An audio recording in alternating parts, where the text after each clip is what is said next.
Okay. Yeah, I think we'll get started for now. So this is going to be a fairly brief stream. We're just going to let you get to know us a little bit and let you ask us a couple of questions. You're free to raise your hand in the stage channel if you want to ask your question in voice, and then you'll be called upon in order. Or you can ask it in the Q&A text channel. I am recording this for YouTube, so if you don't want your voice recorded and posted on YouTube, then just type your question out. So I'm here with myself, who's the I'm the community manager, and then I have the three leads. So there's Nova, who mostly does modeling and animating, and they're all concept artists, by the way. There's Galaxa. She manages the design doc. She does everything balance and PvP and mechanic related.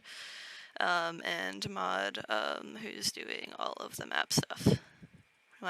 You guys want to say hi? Hi. Greetings. Yeah. So does anyone have any questions to start?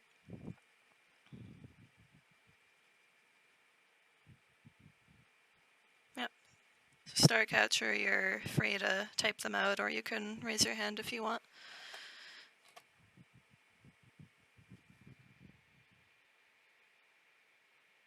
Okay. And just so you know, everyone knows I'm going to be repeating all of the questions just to make sure everyone hears.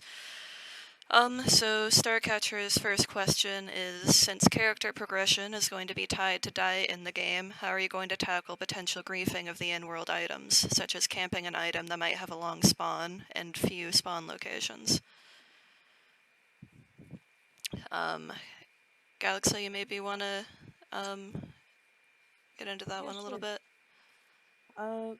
That is definitely a decent concern. The main thing we're aiming for to counteract that is just trying to avoid the situation in the first place. Diet requirements will be spread throughout the entire map, and there's going to be rare cases where you need just one item to progress to a certain stage or a certain element. So ideally, there won't be that much competition. And even if you need that one item to obtain, for instance, a certain tier 4 dragon, there are going to be multiple locations that are ideally quite spread around, so it should be quite hard to camp them. And I think we have like a heavy focus on balance anyway. So if we were to find that that is problematic, we're definitely open to making changes to make it better. And then Starcatcher also asked, will there be a way to change your progression path once you start working towards one? Yep, so progression paths are only tied into, well, not tied in, locked in to a certain extent. For instance, if you're a Lindwyrm working towards dragon, drake, wyvern, so on and so forth, you won't be locked into that specific path until you actually go to manually progress to the next stage. So if you find that your diet is trending more towards turning you into a dragon once you want to progress, you don't have to do that. You can wait until you go and eat enough requirements to instead turn into a wyvern. Once you have manually progressed, though, you are locked into that choice, and you're going to have to create a new character in order to go back and grow a dragon instead of a wyvern, for example. Yep. Um, So Smurfy asks, what's the largest possible size you'd want a creature to be able to reach? How large would the largest life form be within the game? Planned so far, anyways. So actually, I have an AI creature I consider my baby. That's gonna be pretty big. We don't really have it narrowed down how big though. It's gonna be like a like a big, really big gentle giant. As for playables, what do you guys think? Playables. Uh, do correct me. I think we have um, light plans for really, really big ones, but for the immediate future, I think Scoria and stuff slightly bigger is roughly our cap for normal playables. Scoria is pretty big already. Yeah, Yeah. definitely don't want to make it unbalanced with the with the sizes. Yeah, and there are environmental concerns as well. Yeah. All right. I'm gonna bring Andrew up on the stage to ask a question. You should be able to talk now, Andrew. Hello? Hi. Hi. So obligatory question. How's your day been, all of you? All right. Thank you. Pretty good. Good. I woke up 40 minutes ago. Hello. No. 70 minutes ago. That's the best kind of day, honestly. Yeah, so the actual question is, in a game like this, where of course death means a lot and character progression means a lot, what are your plans both on a moderation side, if it gets to that, and also as a sort of game design mechanics side, to discourage it's sort of griefing, right? But like specifically going after new players that aren't able to defend themselves. Like spawn camping, Um, kind I of. mean, not necessarily spawn camping, but I guess, yeah. Just you Like mean sort of specifically, younger players, progression-wise? yeah, yeah, specifically going after players like, for no reason, just only trying to go after fights you can win and essentially preventing anyone from enjoying the game Okay. because, yeah, Yeah. So Andrew's question, I think, is basically how are we going to prevent harassment? I'll probably extend that to like the chat too, in chat and also just in the game itself. So I guess making a nuisance of yourself to other players. yeah, both on like a moderation and mechanics side. Yeah. Well, when we get to that point, we'll definitely have in-game admins. Um, like to help enforce good behavior, whatever we decide the rules should be on our official server. Mechanics wise, what else do you guys think? I know we were discussing some ways to avoid spawn camping in particular. Overall, we want to balance the earlier stages to be able to have options to either like run away, avoid other bigger players. Yeah. Like the Like Lindwyrm hidey section holes, only pretty they can fit fast. in, right? Yeah, like that.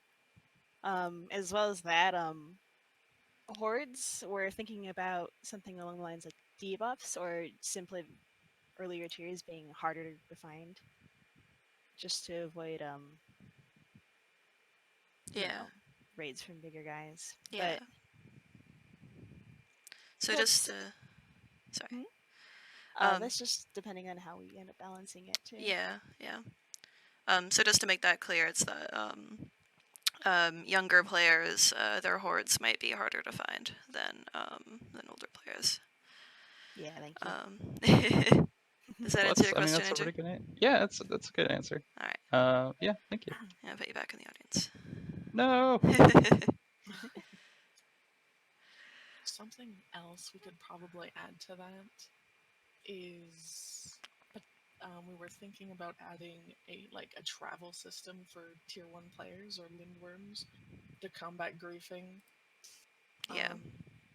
For example, if like an adult player picks up a Lindwyrm and drops them in some undesirable location where they wouldn't be able to survive, or there's no food or whatnot, there will be, or there could be, like fast travel locations that only Lindworms can access. That can fast. It's like a one-way system where they can fast travel back to like a starting point that would be ideal for that player. Yeah. Of course, it'll be closely keeping in mind balance for that. Yeah. We know that can be abused in certain ways, so we're gonna have to work around that too. Yeah. Win-win tribal network. All right. So Starcatcher asked, will there be multiple character slots if you cannot go back on one creature? For official servers, we're planning 3 slots and an additional 4 slot, or so they can test out new stuff without having to delete any of your permanent slots, and then you can overwrite that. Yeah.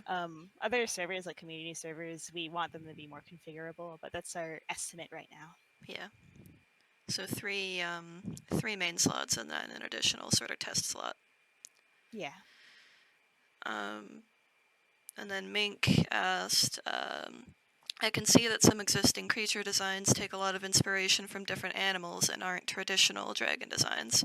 But my actual question is, do you have any main inspirations that you have on deck for future creature designs, if you're comfortable sharing?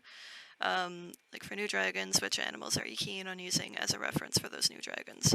Well, it isn't officially confirmed yet, but I really want a cat dragon. We have a couple of concepts for it lying around, but it isn't for sure that we're gonna end up having it. I know I was also talking recently that I would like a wolf noodle, like Haku from Spirited Away. And what do the actual concept artists here think? I'm actually sliding behind and asking if I can talk about one of the potential concepts right now. Yeah. Guys, look in the dev chat. Okay.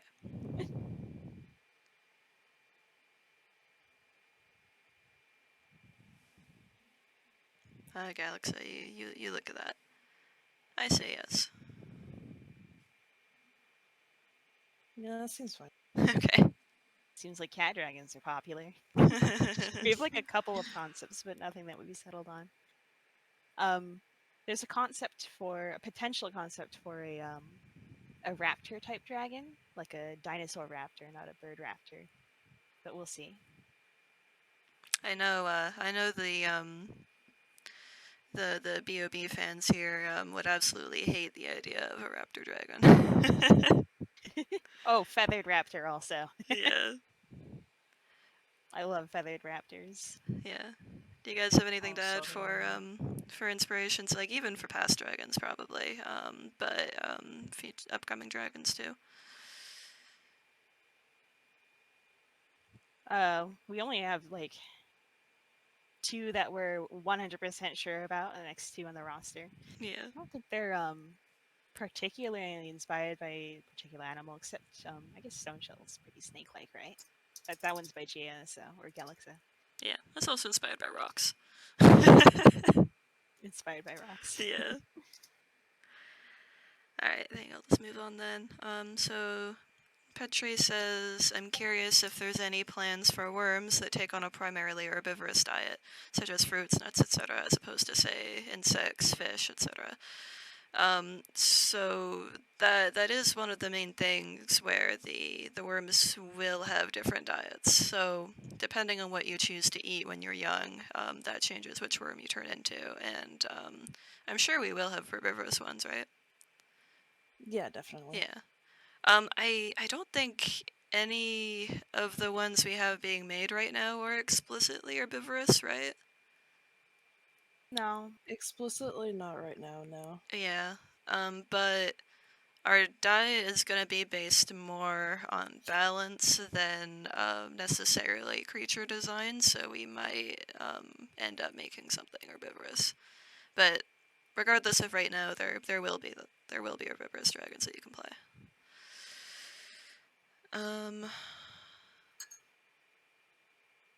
Add to that, actually.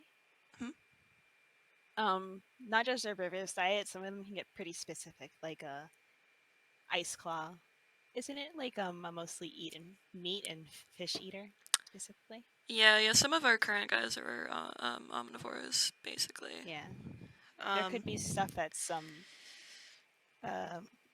exclusively carnivorous or only eats meat, only eats fish and fruit, that sort of thing. Yeah. It's not just plants or meat or both. So Petri also asked, I also have a question about any possible QA requirements in the event that applications open up in the future, such as we need to be of a certain age before you can apply due to, say, an NDA. Well, for any job application things, I would just refer you to the FAQ post number 4 that we have in this Discord server. In general, anyone who joins our team will have to sign an NDA and be at least 18, though. Okay. And scrolling down, seeing if there are more questions. Okay.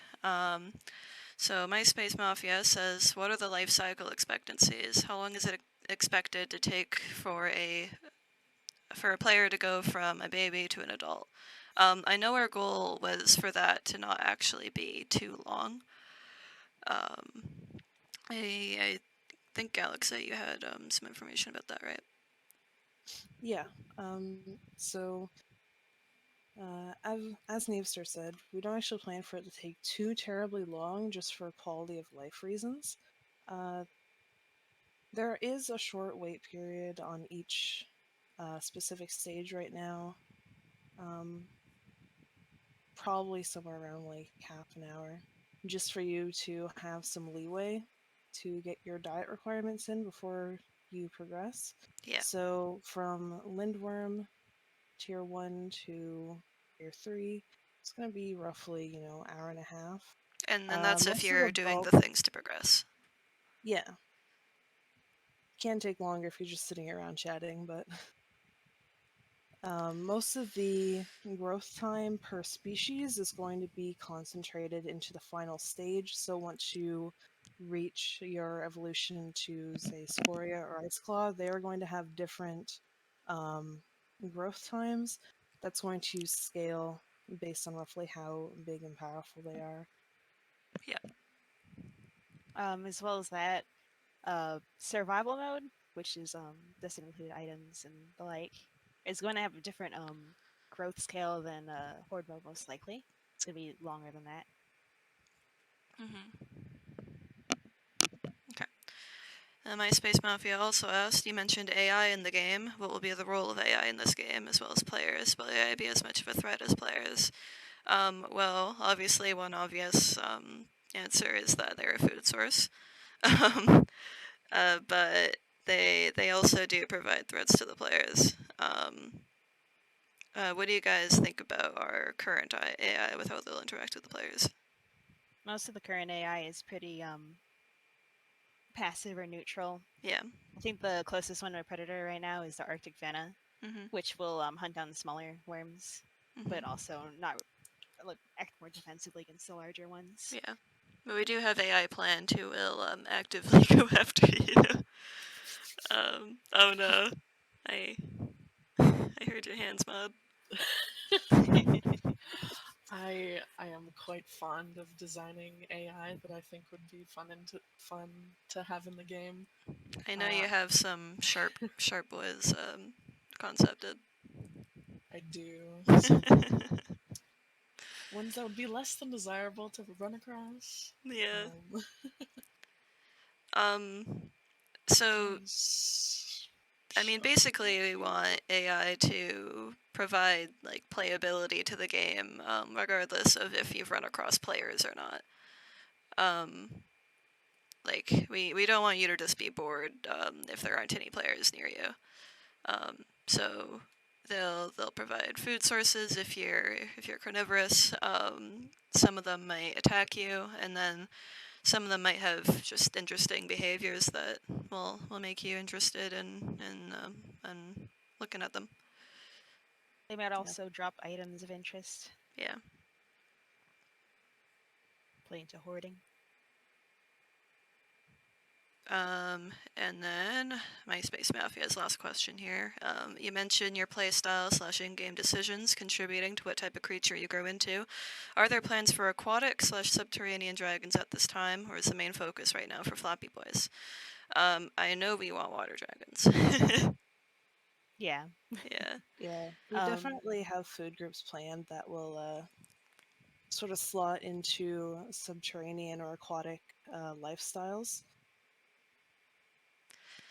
I don't I don't think we'll have aquatic dragons in the demo, but they are planned in general. I mean, Ice Mhm. Claw's sort of. It's like semi-aquatic. Yeah. Yeah, it's called like semi-aquatic light. Yeah. I don't think we have any purely aquatic things in plan. Like maybe things that are mostly in the water. Yeah. But for the sake of balance, it would be difficult to incorporate just 100% Yeah, we probably wouldn't aquatic want things. it Yeah. only in the water.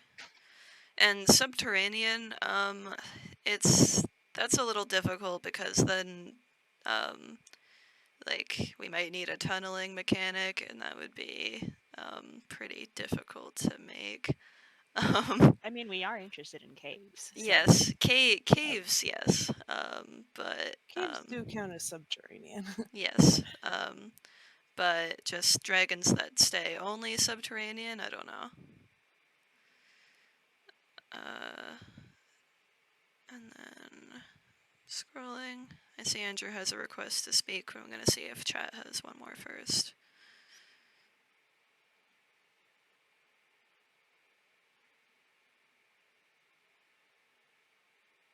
I'm sorry about my mic, Ravenlyn.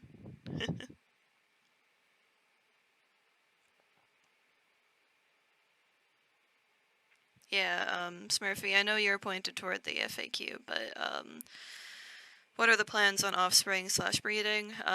We'll just go over that quickly. So worms are genderless. Any worm can nest with another worm.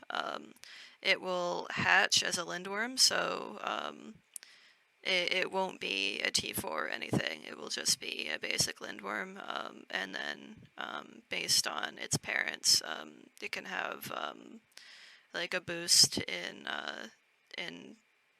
the the growth towards a specific T4.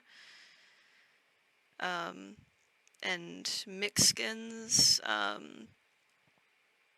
How do I explain that well, guys?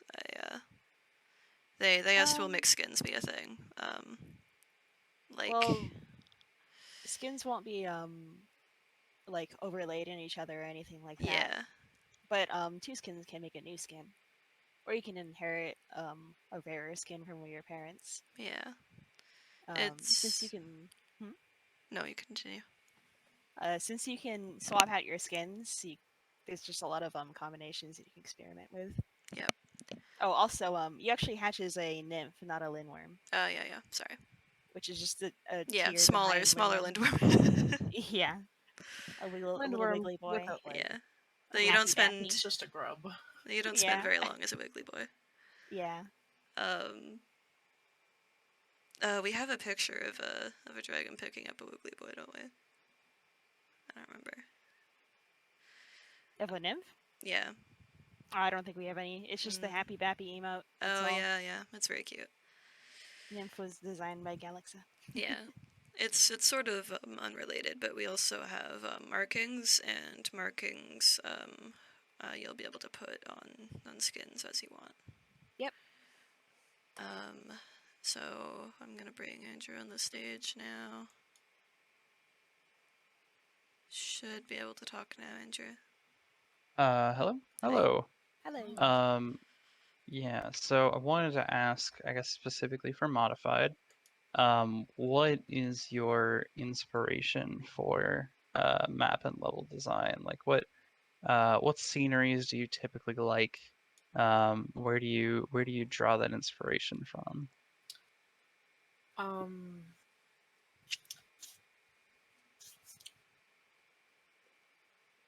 I look at a lot of like different images of like very vertical landscaping, like cliffs and caverns and stuff. I'm just I spend a lot of time on Pinterest in particular. You can find a lot of good references on there. Are you a Cliffs of Pandora, or what is it from Avatar, the floating islands? Are you a Pandora floating islands enthusiast? Of course I am. I think vibes wise, we also kind of like correct me if I'm wrong, but the feeling of like Nausicaa, and also probably Subnautica a little bit. Mm-hmm. Interesting. Okay. Thank you. Alright, put you back.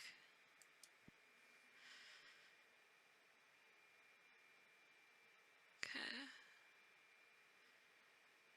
And then Soulfire asks, hold on, let me just make sure I understand this. If any, what spawn stats and breeding stats? Will those stats have any advantage as a chance spawning in higher stats versus breeding stats? So, like, stats as in, like, health, like speed, damage, and stuff, those will not be influenced by nesting at all. The only things nesting will get you is a desired skin or quicker progression to one of the T4s, right? Yes. Yeah.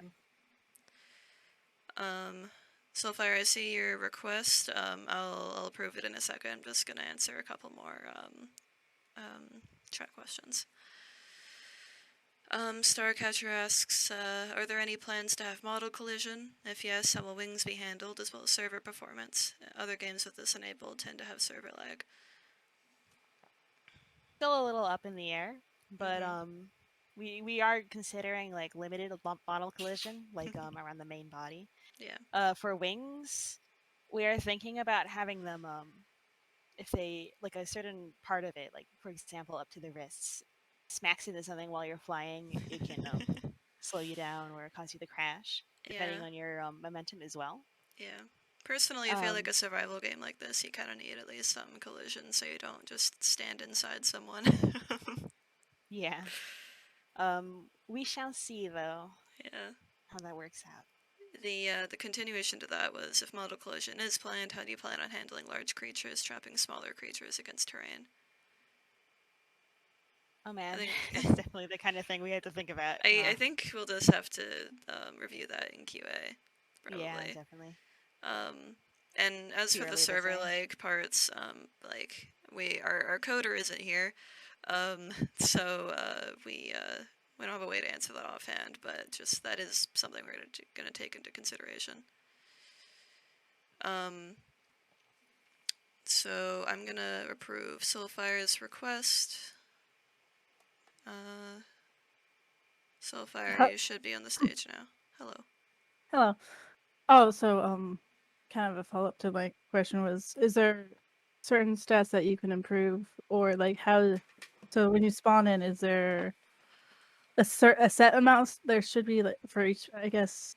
So that you're spawning as a Lingward, so that has the base stats. Yeah. In the progression, I guess I'm trying to guess if there's a certain, so each has an advantage, but is there a way to like on the base stats have a better base stat just on a random spawn, or is there no way that I just wanted to wonder the balance, like a balance question, kind of, I guess. So I think your question could be answered by just how do you how do you increase your stats, right? Yeah. Okay. Every worm has its own base stats. The only way to increase them is through your own choices. What you hoard, what items you make, that Mhm. sort of thing. Okay. Yeah. So yeah, items you bring back to your horde can give you stat bonuses. Yep. Yeah. Or you can craft artifacts, which I think is detailed in the FAQ. Yeah. All right. Thank you. Yep. Yeah. I'll put you back. Okay. And then Ravenloon asked, is it potentially like Day of Dragon skin system?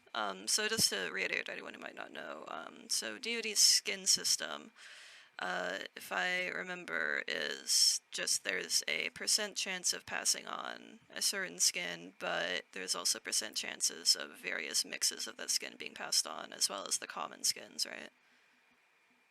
Yeah, that's basically how it works in Day of Dragons. Yeah. Yeah. For our system, right now we're looking at a sort of color percentage based system. So, for instance, if one parent is a black and white skin and another has color on it. For instance, blue, you could get any skin that roughly has some black, some white, some blue on it, but it isn't a set 1 + 1 = 2 sort of system. We are also looking into having rarity play along with that, but stuff obviously still has to be hashed out a little bit and go through a QA to make sure it does feel good. Yeah. It isn't really part of the question, but I am gonna just read right here since it's relevant. You can change your skin at any time if you've unlocked it. So you don't have to like kill your dragon and re-nest if you want a different skin. I'm just gonna see if there's another question.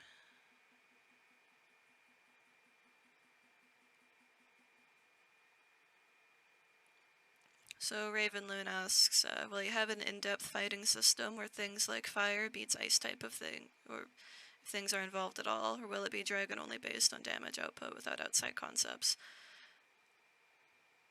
So I think we have an FAQ post touching on that a little bit, where it isn't necessarily that like a fire element dragon would be an ice type dragon inherently, but it'll be based on logic and balance. You guys want to go into that a bit more? Yeah, it's mostly based on logic. It's on a per worm basis rather than all fire beats ice.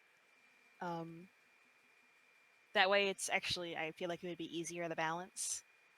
One particular worm that's too strong against fire, even if it's the same element as another one. Yeah. As for in-depth fighting system, I mean, I know Galax is really into PvP, so, God, I love me some PvP. yeah. So at the very least, it's something that we want to have built out and have it make sense.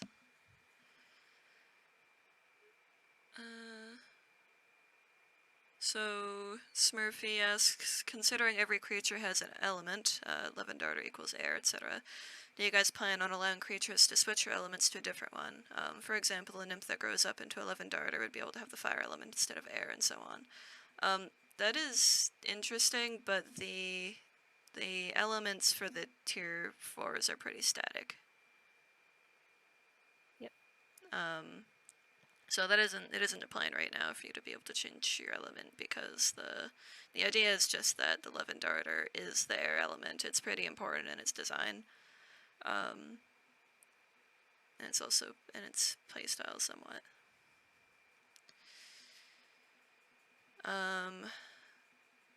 So Andrew asked in chat, what similar games in the genre do each of you play? What things do you like about those games? What do you not like? Well, I know all of us have played D&D before. What are you guys playing right now? Rain World. That's a Love survival the game, AI right? in Rain World. That's a survival game, right? It's sort of. It's a bit. Very ecosystem heavy game. I love Rain World. Yeah. I've played. I used to play Ark a decent a bit. It was fun. I don't know how in the genre it is, but I love WolfQuest, and I still play it. It's kind of similar. And like what things do you like about those games? Yeah, like that's a really broad question. I mean, we can nitpick like any amount of games, Yeah. like forever. Oh yeah. I Wolfquest.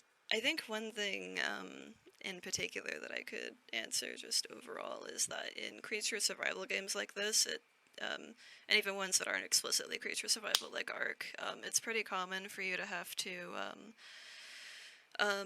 like nurse your dragon as in spend like multiple hours with it, but as we said before, we plan for the growth to actually not take that long.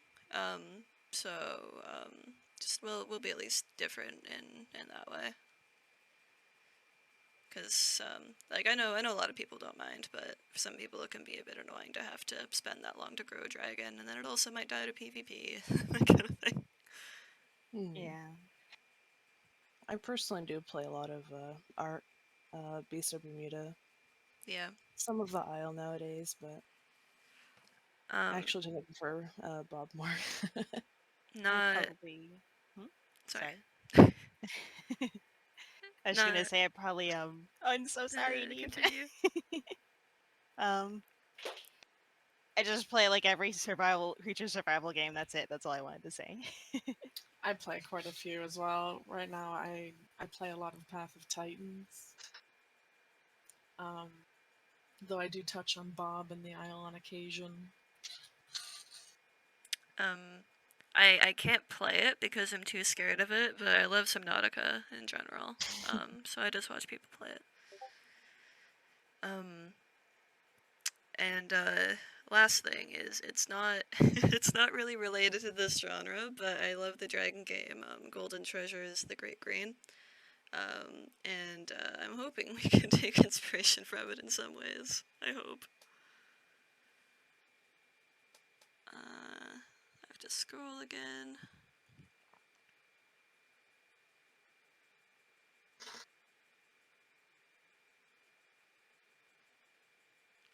Andrew asked, what steps do you take to prevent or control scope creep? Well, I yell at people.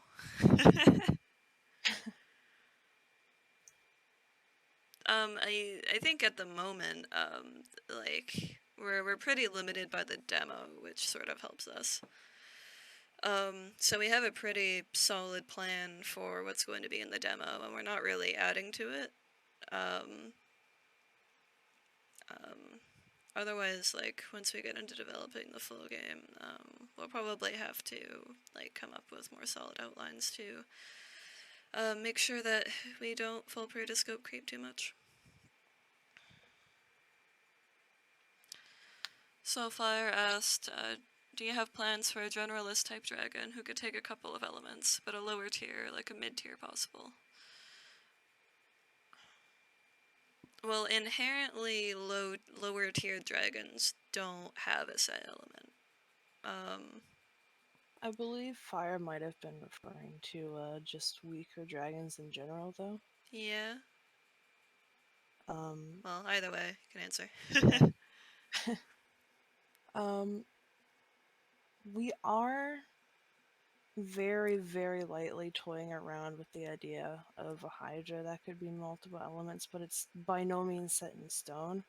Our main focus right now is on having a tier 4s with a set in stone select element. Yeah. Because our whole growth idea is that like you prioritize an element and then you end up growing into whichever type of worm of that element.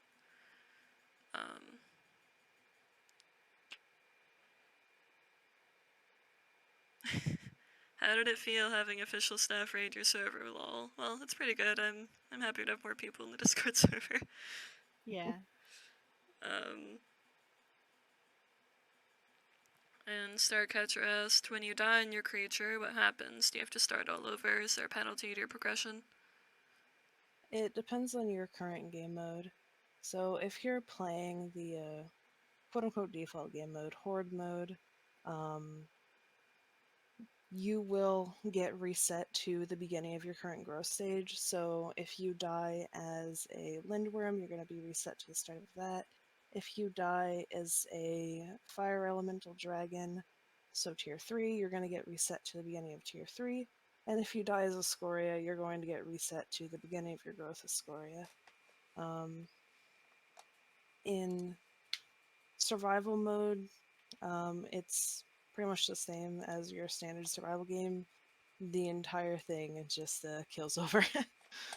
And you get reset to the very beginning as a Lindwyrm. Yeah.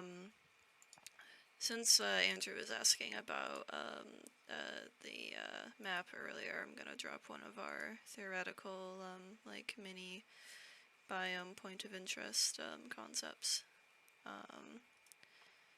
What would you like to call that mod? Vine Ravine? Yeah. Alright, I put it in the Q&A chat. And Smurfy asked, what are your guys' takes on clans? Is there anything you're planning on implementing to deter clans from taking over servers? So it says it in the FAQ too, but primarily we're going to balance solo play over clan play. And at the moment, we actually don't have a clan system planned, only groups. And I know there's an idea that I had a while ago that the rest liked is basically too many grouped dragons in one area will start to deplete the resources in that area. So that means you can't hang around in the same space and sort of like gatekeep one territory. But yeah, to reiterate, we're balancing on solo play over clan play. Someone want to add to that? Solo pretty- plays. Sorry. No, you're good. Go ahead. I was just gonna say solo play, small groups, nothing large. Yeah, clans are pretty inevitable at the end of the day, but we definitely do want to make the game accessible for solo players as well. So,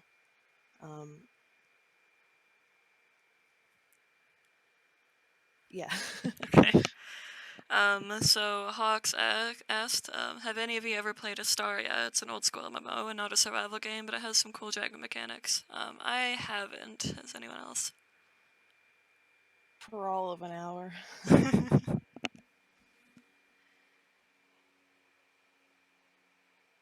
Anyone else? No, I haven't touched it. Okay. If it has some cool dragon mechanics, we might want to look at it. Let's see. Oh, Hysteria? Yeah, Astaria. I've heard of it. I haven't played it myself. Okay. I remember being very tempted by it when I was younger, though. I was like, "Oh, a dragon game! You play as a dragon. There's an ascension." Yeah, that sort of thing. But no, I never actually touched it. Andrew asked, as far as game balance goes, what are some examples of games you've played that you feel like were balanced well? So what does it sound to say? What are your goals with game balance? Well, Galaxo loves balance. Personally, I quite like for combat. I haven't played it too terribly much, but I like what Vrima, the Isle, is doing. And as for long-term survival, I really like Beast of Bermuda's Titania update. For the former, you do have a lot of interesting mechanics that sort of play against each other that you can really think about what you're doing. For instance, like having to time Utah jump against a Tenno, or, avoiding crocs in the river. And I think Beast of Bermuda does a fair job at, how do I put it? Making the experience challenging without being overly frustrating or tedious. As for goals with game balance, mainly just looking to, well, to put it simply, have a fun experience for people. Depending on game mode, you can feel like you're actually, putting in a fair bit of time and effort, but if you die and everything falls down, it's not the end of the world. Yeah. Smurfy asked, are you guys planning on creating dev-only dragons or skins? Well, it isn't really our priority right now, definitely. Personally, I'm not the hugest fan of, like, too many things like that, where you can basically never get them. What do you guys think? I think we've talked about it a little bit before.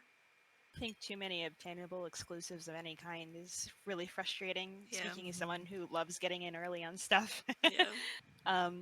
If there is exclusives that you can't otherwise obtain, they won't be featured as like a slot you have to fill out on the collection page sort of thing. Yeah. As for dev-only things, I don't think we have any plans for dragons. That would Yeah. be That would be way quite a too much lot. effort for just us. Skins, maybe. Yeah. We won't. We We don't definitely get don't obsessive want about it though. we don't want the coolest skin to be only ours, you know. Like, Yeah, we definitely want a lot of cool skins Yeah. for everyone. And Soulflower asked, what's your definite number on small groups? 7 to 10, and how long would it take to deplete? And how long would it take to deplete a zone/territory? Do we have a number for groups yet? It depends on the worm. Yeah. Like for Scoria, the current limit is probably like 2 per group, and then Ice Claw is probably something like 4, I think it was. And how long it takes to deplete a zone will just sort of really depend on QA. Yeah. Yeah.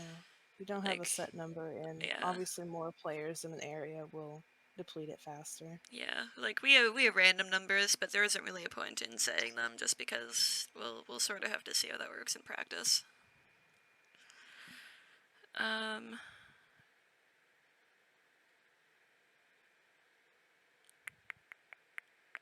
So Raven Loon said, I assume if you did special skins, it could potentially be DLC. Yeah. But DLC, if it happens, will be like way down the road. Yeah. And we want there to be like a lot of normal skins. Like there's also seasonal events too. So you'd have a chance to get like a certain special skin every certain amount of time, whatever the season is.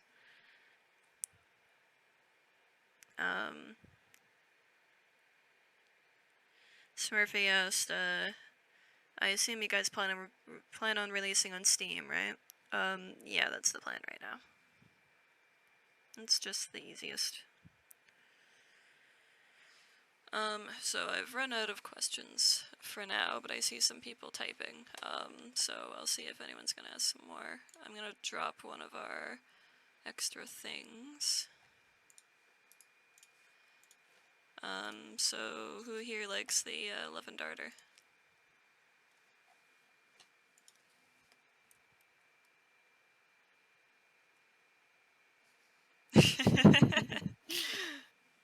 Alright, so here's one of its skins.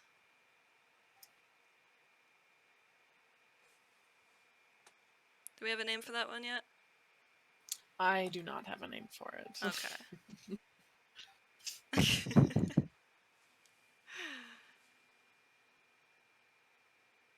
Alright, so other Nova asked, the Nova who is not in the chat. The other Nova. Do you currently Imposter have... Nova. Oh, Sorry. Do you currently have any plans regarding players who act outside the grouping mechanic while still working together?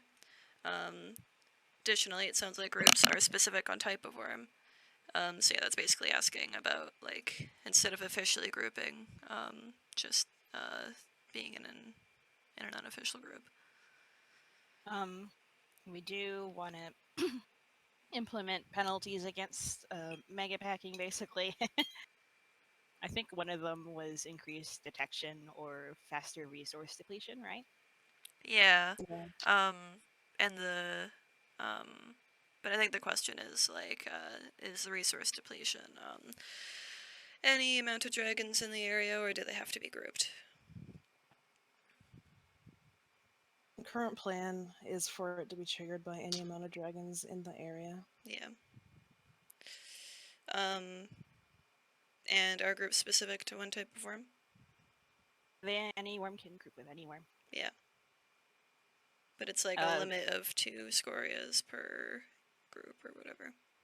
We're looking at a slot system so that each worm represents a different amount of space in a group.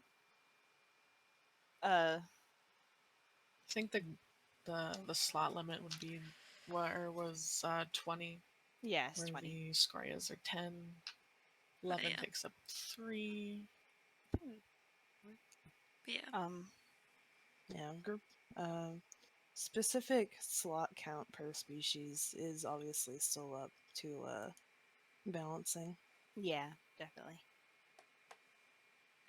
Okay. Oh, So sorry. Community servers, we do kind of want to give them the option to do species only groups. yeah, We'll have to see about that one though. we definitely want a lot of options for community service, regardless. Yeah. Dragon asked, it's probably too early, but do you guys have a general idea of the general time to kill for each race? Like, if a player jumps on you, how long do you really have a chance before you're dead? Do you have time to turn the battle around, or can the ambush wipe you before you can react? So Definitely a yeah, lot of factors there, yeah. yeah. So it is a bit early, but I know that's like Alex's baby, sort of.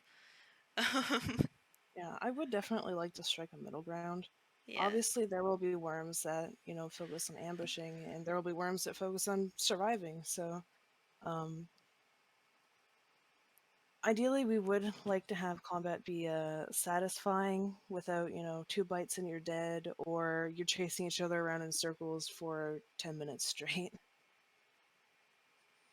So yeah, it is a little early, but what we yeah. can say now is we generally just want a middle ground of that. Mhm. My Space Mafia asked, do you guys have a channel that lists your current Flappy designs and playstyles? Yeah, in under the official media category, we have what's it called exactly? Yeah, creature concepts. It doesn't have like everything about every creature, but it has like their element, a picture of them, some of their attacks, and a little write up about them. Um, Eclipse Marauder asked, landbound creatures are often harassed from the air in other games with very little room to breathe. Is it going to be terrain that's going to give drakes more of an advantage? Yes.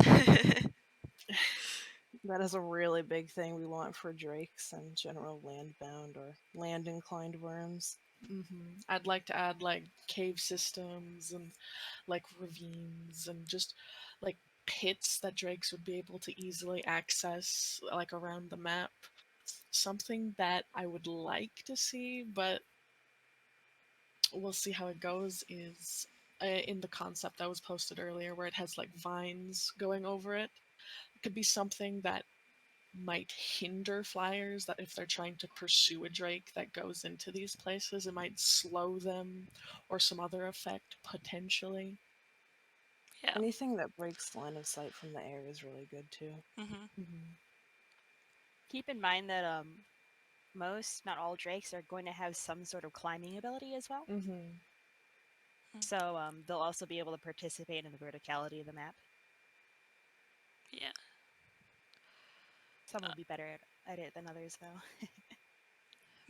Mystic Witch asked, what are some examples of artifacts you have planned? Will they just be providing stat changers, or will they have other more unique effects?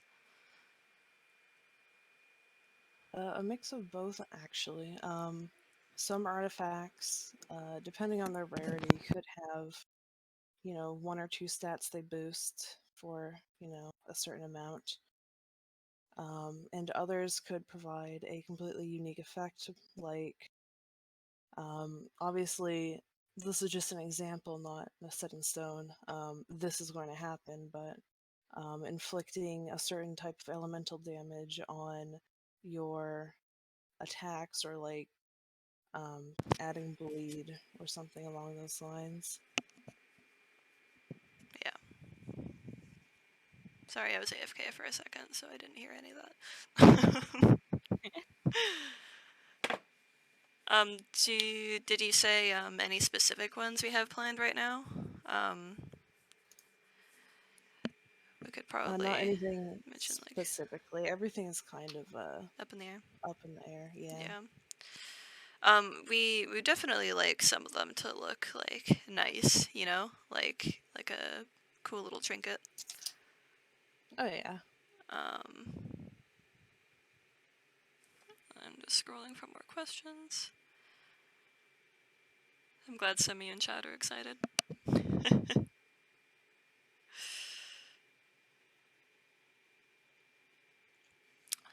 Petri says, speaking of skins, will some worms get bioluminescent skins / markings, whether naturally or through skin markings?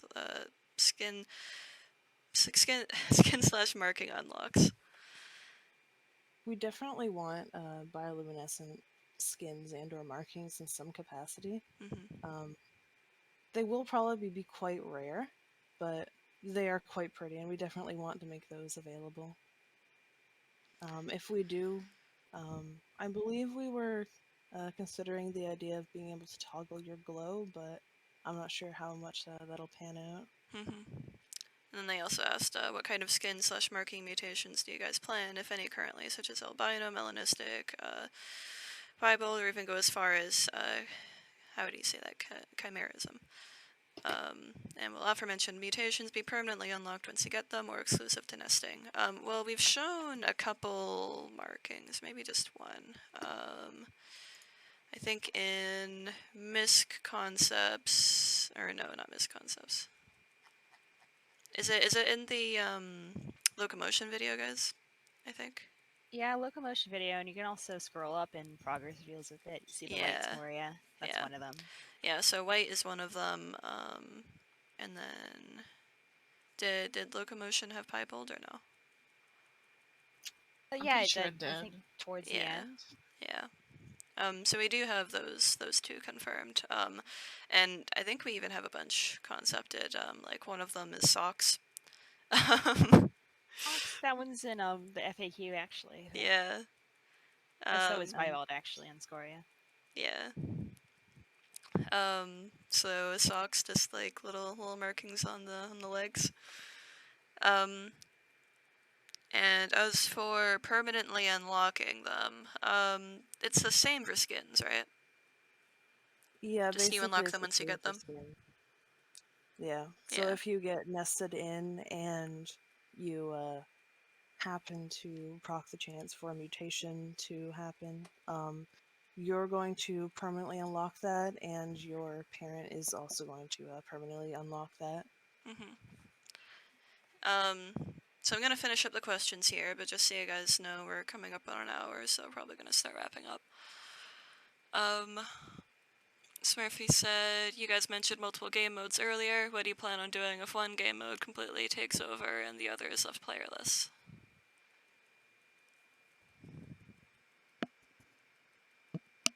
Did I come through there? Yeah. Yeah, okay. you did. We're just thinking about it. Yeah. If it happens, it happens. I'm not sure if one will technically be left playerless over the other, since I'm fairly competent. A lot of people will like the progression-based nature of Horde mode, and others will like the, grow it and just fight to the death nature of survival mode. So, a place for everyone. Like if it turns out that some of the official servers just like aren't getting any traffic at all, I mean, to save costs, we might have to remove that server. And then hopefully anyone who still wants to play a similar game mode would be able to get that from one of the unofficial servers, but that's just theoretical. We'd have to see what happened at the time. And then a follow-up to that was, do you guys plan on allowing chill servers to be a thing? If yes, is there anything you'll add to specifically benefit them, such as allowing any number of creatures to be near each other with no penalty? I mean, yeah, as we mentioned before, like, we would like a lot of configuration options, and options with, like, that's completely chill like that probably wouldn't be that hard. We also want PvE, so yeah, I'd probably fulfill most of that, I think. Yeah. Yeah, PvE will have separate settings, just on by default, just to make it less competitive than, well, not less competitive, but, it won't be as harsh if you have, like, 20 worms in an area trying to gather. Dragon asked, will there be private servers the player can host from their computer or from their own server and have a large amount of settings that they can adjust? Yeah, so we'll have official servers run by us, and then people will be able to pay for their own server hosting to have their own server, and they'll be able to have options that they can change their server with. Blizzard Wolf asked, are there any plans for friendly NPCs that may or may not be dragon food? We definitely have AI that will be like passive, as in it won't attack you. The giant AI that I'm working on that I mentioned earlier, it'll basically be friendly. It's a gentle giant. By NPCs, did you just mean AI, or do you mean like something you can actually talk to? Okay. But yeah, there'll be some that are basically friendly.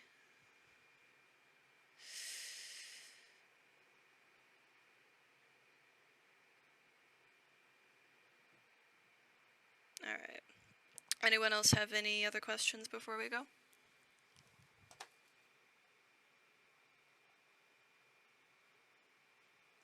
I see someone typing. Oh, whoops. I seem to have missed that one. Thank you.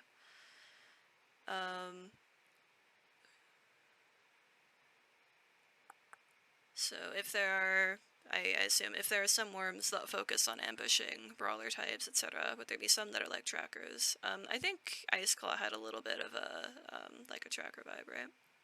Yeah, Iceclaw can toggle to passively see footprints or something similar if we have to change the mechanic. We are going to be quite careful about tracking mechanics, since that can be quite overpowered if you just have a worm that can, sense where someone is at any time, basically. But there will be some that sort of lean towards that niche, if not, well, but won't, overwhelmingly just break the game with it. All right. Before we go, Nova, do you mind if I post the old concept image for Taiga beer? Oh yeah, sure, go ahead. All right, I'll just drop that in chat. So this is obviously you can see the Arctic Vena that has changed in appearance, but this is an old concept of when it was called the Taiga beer.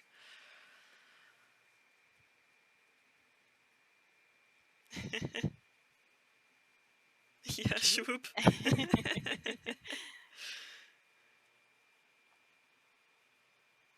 All right. Anyone have any last minute questions?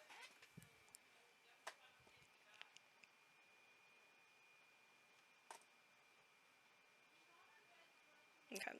If anyone has any questions later, you're free to ask them in the Ask Questions channel we have up above.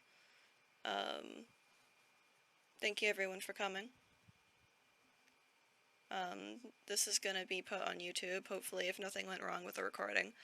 It says it's still recording, but the timestamp has stopped moving, so I'm scared. Oh no. But yeah, we'll see how that goes. Yeah, thank you, Zanara. Yeah. Hopefully we'll be able to do some more interesting streams later, too. Thank you. So much. Bye.